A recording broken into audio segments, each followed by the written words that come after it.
My name is Tiffany Hilson. My project is on Hurricane Katrina, focusing on New Orleans.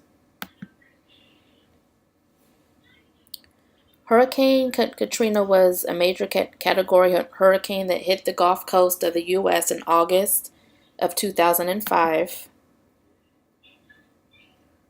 This is a picture of the hurricane as seen by satellites as it was approaching the Gulf Coast.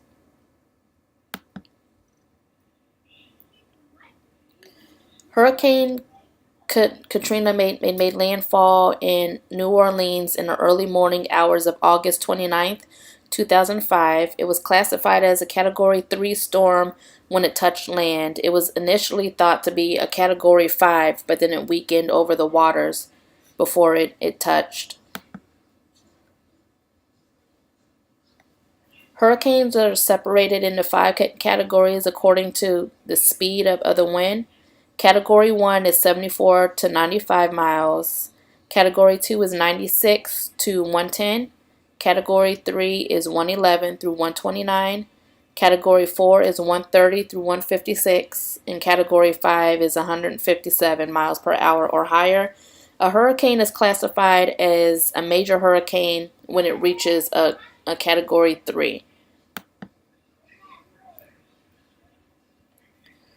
New Orleans was at risk at major flooding because most of the city it lies under sea level, and the city had taken precautions before the storm and built levees to help protect the city. But then not all of the levees were strong enough or stable enough to face a major storm. So when the storm did come, there was a lot of flooding because the levees were weak. There was a mandatory evacuation for the city, but it was put in place one day before the storm made landfall, and that was when the government was starting to see that the storm was going to actually be a big major storm. 30% of the city, they lived in poverty and they didn't have a car or access to one. So a lot of those people were left to try to ride out the storm.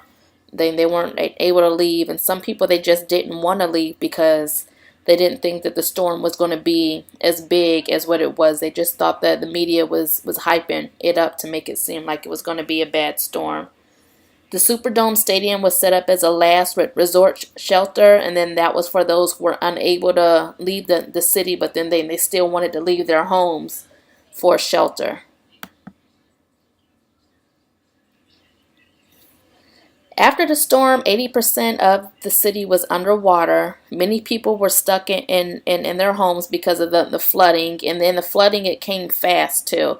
So a lot of people, they weren't really able to prepare or to leave because of the massive flooding.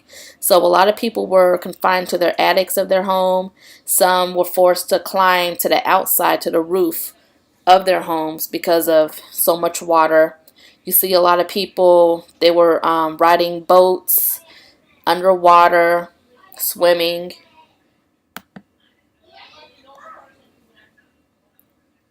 This is a picture of the city, and then you can see how a lot of the roads and the highways, they're covered underwater. Even some of those are bridges, and you can kind of see as the bridge goes up and then goes down where it's underwater.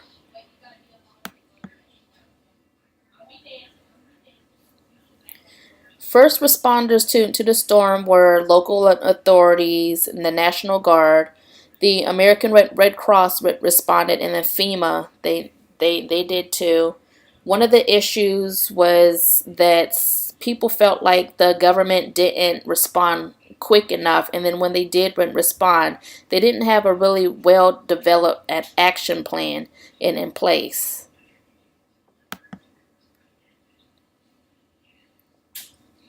This is a picture of the National Guard trying to rescue somebody from their house.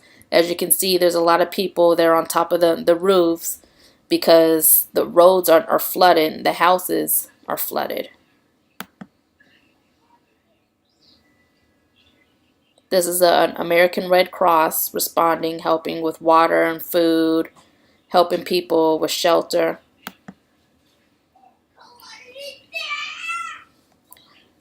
From the storm, there were a total of 2,000 deaths. Most of those deaths, they happened in New Orleans.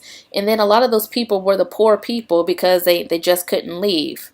The storm, it caused a large impact on the people there who were in poverty, because a lot of them, the areas that were below sea level, they were houses that were in the projects. So it's a lot of those people, they just couldn't leave, and a lot of damage happened to those areas. Is where the most damage happened.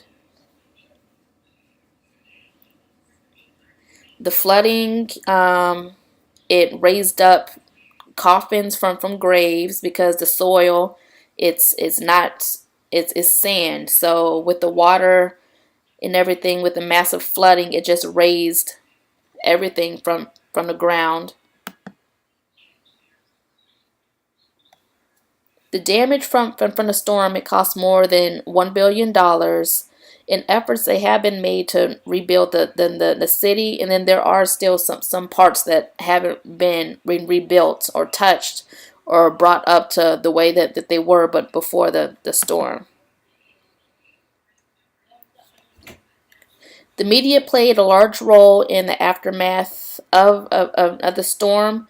The news reports and pictures, it let the rest of the country know what was going on in in the city, and then it also lets the rest of America know what was being done, and then what also wasn't being done. Through the media, people were able to see the response of the government, the local people.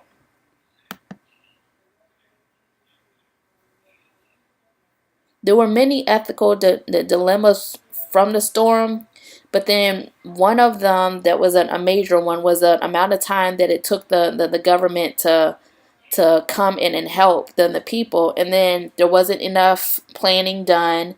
It wasn't enough resources as far as water and food to help prepare for the people that it stayed. There were a lot of people who were hungry and starving. They didn't have clothes. They didn't have anything. And part of it is because plans were not really made. And then people didn't take the storm serious enough to actually prepare like they should have.